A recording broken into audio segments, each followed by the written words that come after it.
Good morning friends, network marketing expert series के part 13 में आप सभी का स्वागत है। नमस्कार दोस्तों, मेरा नाम इंद्रपाल सिंह, एक digital network marketing coach and business consultant. और आज आपके लिए हम बेहतर टेक्निक लेकर आए हैं जो पार्ट 1 से लेकर 12 तक अगर आपने अभी तक नहीं देखा है तो दोस्त इस यूट्यूब चैनल को ज़रूर सब्सक्राइब कर लें कि इस एक्सपर्ट सीरीज में आप नेटवर्क मार्केटिंग के एक्सपर्ट बनने वाले हैं। और A to Z नॉलेज है इस सीरीज को अगर आपने पूरा देख लिया तो इसी सीक्वेंस में आज मैं आपके लिए लेकर आया हूँ नेटवर्क मार्केटिंग एक्सपर्ट सीरीज का पार्ट 13, जिसमें आपको मिलने वाला है importance and method of market research. क्योंकि आप सेल्स की दुनिया में आ गए और आप कंज्यूमर ढूंढ रहे हो, तो ये कहाँ मिलेंगे आपको कंज्यूमर? क्या आपने अपनी मार्केट को रिसर्च कर लिया है? आप जहाँ काम करने जा रहे हैं, जिन कंज्यूमर्स के बीच में, जिन डिस्ट्रीब्यूटर्स के बीच में, क्या उनको आपने रिसर्च कर लिया कि आपके लिए टारगेट ऑडियंस है, आपका यहाँ पर काम बन जाएगा, आपका माल लिक्विडेट हो सकता है या नहीं? अगर दोस्त बिना रिसर्च किए आप कूदोगे मार्केट में तो शायद है जो लॉ ऑफ एवरेज है वो परसेंट बहुत कम आएगा। अगर आप रिसर्च करने के बाद हाथ डालते हो किसी भी मार्केट में, किसी कंज्यूमर की ऑडियंस में, रिसर्च करके जब कूदोगे तो शायद है आपका जो परसेंट होगा लॉ ऑफ एवरेज, यानी जो कन्वर्जन रेशियो है, वो बहुत ज़्यादा आने वाला है। तो क्या आप चाहते हो आपका कन्वर्जन रेशियो बढ़े?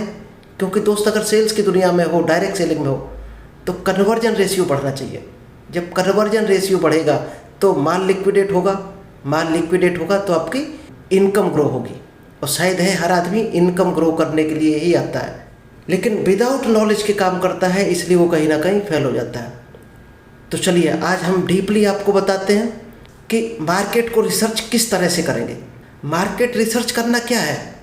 रिसर्च करने से आप अपनी जो कस्टमर है उसकी गैदरिंग बढ़ा सकते हो। जब उसको प्रॉपर एनालाइज करते हो तो उसको और बेहतर वो चीज़ दे सकते हो जो आपने एनालाइज की है कि कस्टमर की डिमांड क्या है, किस तरह की चॉइस है, क्या पसंद है उसकी, पॉकेट साइज क्या है। ये सब मार्केट रिसर्च में आता है। आपकी टारगेट ऑडियंस के बारे में अगर आपको इन्फॉर्मेशन हो पहले से, और आपके कंपटीटर जो हैं, क्योंकि जब रिसर्च करोगे तो दोस्त आपको कंपटीटर के बारे में भी पता चल जाएगा, फिर आप उसी हिसाब से मार्केट में कूदोगे। तो ये होता है मार्केट रिसर्च। इसके कुछ इंपॉर्टेंट चीज़ हैं, इसमें क्या क्या आपको करना चाहिए। कस्टमर की नीड और प्रेफरेंस आपको पता करनी है कि आखिर कस्टमर चाहता क्या है, उसकी पसंद क्या है। अगर उसके पास 2 ऑप्शन रखे जाए तो पहले वो किसको सिलेक्ट करता है, प्रेफरेंस क्या है उसकी, और उसको प्रोडक्ट और सर्विस में आप किस तरह से हेल्प कर सकते हो, किस तरह से उसको डेवलप करा सकते हो। आप इस प्रोडक्ट को यूज करा के, इस सर्विस को देकर क्या वो डेवलप हो रहा, क्या वो ग्रो होगा उस प्रोडक्ट से सर्विस को यूज करके, क्या उसकी हेल्थ सही होगी। अगर आप कोई सर्विस दे रहे हो तो क्या उसकी फाइनेंशियली कंडीशन स्ट्रांग होगी, या जो भी सर्विस ले रहा उस सर्विस से वो क्या ग्रो होने वाला है। ये चीज़ आपको रिसर्च करनी है। Reduce business risk. जब आप रिसर्च करते हो तो आपके बिजनेस रिस्क कम हो जाते हैं, क्योंकि आप मार्केट में जा रहे हैं, पेट्रोल खर्च करोगे, 100 लोगों से मिल रहे हो। जब आपको आइडिया होगा सब कुछ, मार्केट रिस्क क्या है, कंपटीशन क्या है, पॉकेट साइज क्या है, पसंद क्या है, तो आपका रिस्क कम हो जाता है मार्केट में। फिर आप उसी हिसाब से लेकर जाओगे मार्केट को। और टारगेट ऑडियंस को आप क्या फैसिलिटी देने वाले हो, क्योंकि दोस्त प्रोडक्ट तो हर आदमी लिए घूम रहा, दुनिया में हर आदमी सेल कर रहा, लेकिन असली खिलाड़ी कौन है? स्पेशल आप क्या कर रहे हो? वही इस खिलाड़ी बन जाता जो स्पेशल कुछ दे के आ जाता। आप स्पेशल क्या कर रहे हो अपने ऑडियंस के लिए? बाकी सेल तो आप सेल्स की जॉब 10,000 में भी लोग कर रहे हैं, कोई 10 लाख ले रहा, कोई 10 करोड़ भी कमा रहा सेल्स में। तो आप किस कैटेगरी में जाना चाहते हो? क्या 10,000 वाले में तो शायद आज भी हो गए, बढ़ाना चाहते हो अपनी क्वालिटी को? तो दोस्त ये एक्सपर्ट सीरीज ही आपको कई गुना आपका बिजनेस ग्रो कर देगी। चलिए अब हम आपको बताते हैं type of market research. Market research कितनी तरह का होता है और क्या क्या इसके अंदर आना चाहिए। सबसे पहला होता है प्राइमरी रिसर्च। प्राइमरी रिसर्च में कुछ बेसिक चीज़ें आती हैं जो आपको रिसर्च करनी चाहिए, जो बहुत ही ज़रूरी है। इस रिसर्च के बगैर आप मार्केट में जाते हो तो शायद है रिजल्ट ना के बराबर आएगा। क्या आता है इसमें रिसर्च में? Direct data collection. आप अपनी कस्टमर साइज जो है, अपने ऑडियंस का, अपने कस्टमर का आपको पास डाटा होना चाहिए। अगर उनका डाटा है आपके पास तो आप कई गुना ग्रो कर सकते हो। किस तरह का, जैसे सर्वे करके ले सकते हो डाटा, कस्टमर का इंटरव्यू लेके ले सकते हो, ग्रुप पर फोकस करके ले सकते हो। जैसे आप सोशल मीडिया के ग्रुप बने हुए हैं, कोई अपने वैसे भी सोसाइटी क्लब वगैरह चलते हैं, अगर आप ग्रुप को टच करते हो तो एक बेहतर डाटा ले सकते हो। आप यहाँ से एक बेसिक डाटा ले सकते हो।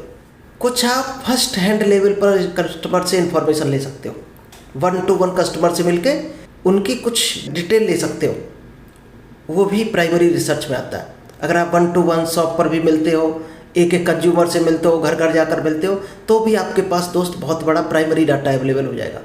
और प्राइमरी डाटा हाथ में आपके है तो आप कितना भी बड़ा गेम खेल सकते हो, चाहे डिजिटली या फिजिकली। चलिए, कुछ होता है सेकेंडरी रिसर्च। इसके अलावा सेकेंडरी रिसर्च आपने कर लिया तो आपके रिजल्ट शायद है 25% से ज़्यादा बढ़ जाएंगे। अगर प्राइमरी रिसर्च आप यूज करते हो तो लॉ ऑफ कन्वर्जन रेशियो जो आएगा, लॉ ऑफ एवरेज, वो 10% तक आने का चांस है। और आपने सेकेंडरी रिसर्च को यूज कर लिया तो आपका रिजल्ट हो सकता है 25% चला जाए। क्या क्या होता है सेकेंडरी रिसर्च में? कुछ आपको जो डाटा है उनका, उसको एनालाइज करना है। क्या क्या उसमें कर सकते हो? रिपोर्ट बना सकते हो, मार्केट की स्टडी कर सकते हो, कंपटीटर का डाटा ले सकते हो।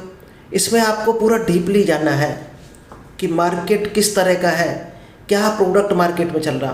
दोस्त, उसी कैटेगरी का आपका भी चलने वाला है प्रोडक्ट। कंपटीटर का डाटा लेना है, कंपटीटर क्या रेट दे रहे हैं, किस तरह का प्रोडक्ट दे रहे हैं, क्या एक्स्ट्रा फैसिलिटी दे रहे हैं, क्या ऑफर दे रहे हैं। अगर उनका डिटेल आपके पास है तो आप वो चीज़ें लागू कर सकते हो और उससे बहुत बड़ा रिजल्ट ले सकते हो। इससे होगा कि आपका टाइम बहुत ज़्यादा बच जाएगा, क्योंकि जो काम आप सामने करने वाले हो और सामने करोगे तो दोस्त कस्टमर इंटरेस्ट नहीं लेगा, क्योंकि उसका टाइम वेस्ट हो रहा। ये एनालाइज आप घर से करके जाओगे, उसकी अगर बैकग्राउंड इन्फॉर्मेशन है आपके पास तो आप बेहतरीन उसको हैंडल कर सकते हो। अगर बैकग्राउंड इन्फॉर्मेशन नहीं तो दोस्त आधा घंटा आपको लेने में लग जाएगा, फिर आप वहाँ पर जल्दी गुणा भाग नहीं कर पाओगे, आपको क्या बोलना क्या नहीं बोलना।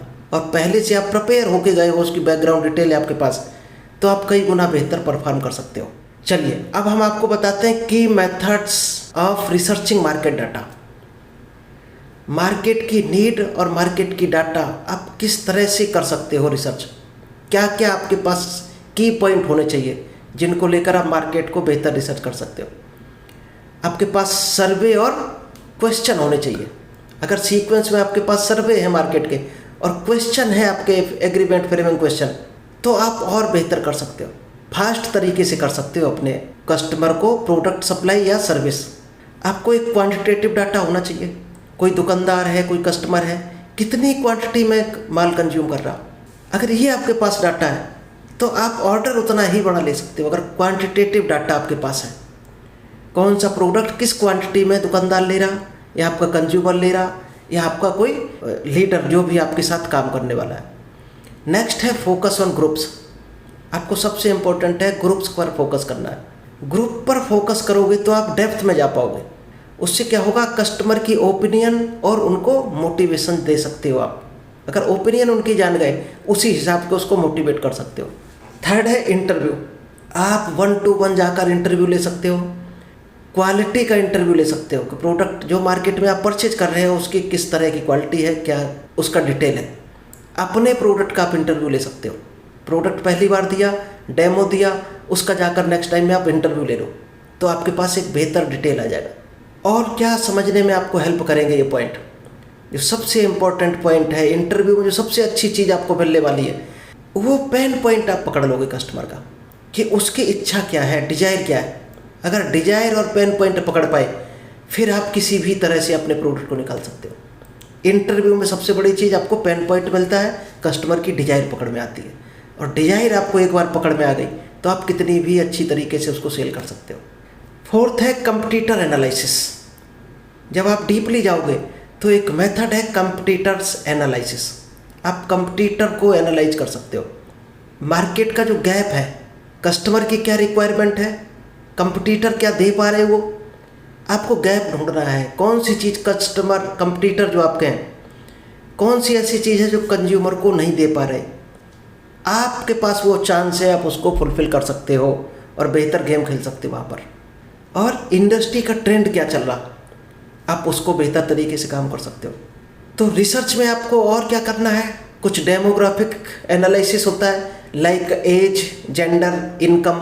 पार्ट 12 था, उसमें ऑलरेडी आपको बताया गया था कि रिसर्च में कौन कौन सी चीज़ें ध्यान रखनी है। उसमें ऑलरेडी आया था कि आपको एज वाइज जाना है, जेंडर वाइज जाना है, इनकम वाइज जाना है, प्रॉफिट देखना है, उसकी life style, value, attitude, behaviour, इन चीज़ों को भी ध्यान रखना है आपको। अगर ये चीज़ें सारी आपने डिटेल तैयार कर ली हर कस्टमर की, तो आप और बेहतरीन गेम खेल सकते हो और बेहतरीन इनकम लेवल पर जा सकते हो। अब दोस्त, डाटा आपने एनालाइज करना सीख लिया कि डाटा को किस तरह से एनालाइज करेंगे, किस तरह से यूज करेंगे। अब इस डाटा को आप रखोगे कैसे? रजिस्टर में तो इतना बड़ा डाटा मेंटेन करना शायद है नामुमकिन है, करोगे तो आपको बहुत हार्ड वर्क करना पड़ेगा। तो आपको डाटा यूज कैसे करना है, जिसको बोला जाता है डाटा एनालिसिस, कि इस डाटा को आपने ले लिया मार्केट से, अब इसको एनालाइज कैसे करोगे। ये एक शायद एक टफ पॉइंट हो सकता है आप में से कई लोगों के पास हो। तो दोस्त, इसके लिए आप सॉफ्टवेयर यूज कर सकते हो, कोई ऐप यूज कर सकते हो, गूगल फॉर्म यूज कर सकते हो। इस इन्फॉर्मेशन को जो सबसे अच्छा आप एनालाइज कर सकते हो दोस्त, माइक्रोसॉफ्ट एक्सेल। आप एक्सेल पर यूज करोगे तो और बेहतर है। गूगल शीट पर भी यूज कर सकते हो, गूगल शीट पर भी यूज कर सकते हो इसको।